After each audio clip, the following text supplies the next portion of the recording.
Last summer, I took a solo road trip through the mountains. I wanted some time away from everything.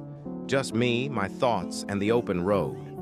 I was driving late one night when my car started sputtering and eventually died.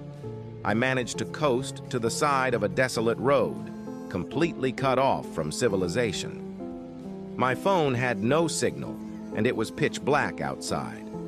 I remembered passing a small town about 10 miles back, so I decided to walk there and look for help.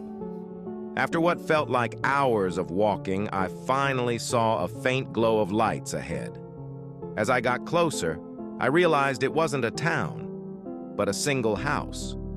It was an old, run-down farmhouse, but at that point, I didn't care. I just needed a phone. I knocked on the door, and after a moment, a middle-aged woman answered.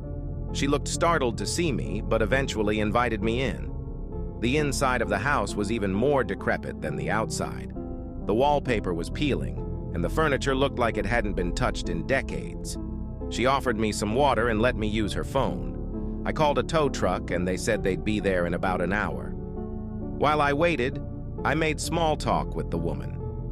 She seemed nice enough, but had an odd way about her.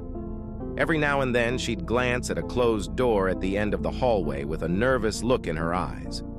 I asked her if she lived alone, and she hesitated before saying yes. About half an hour later, I heard faint shuffling noises coming from behind that door.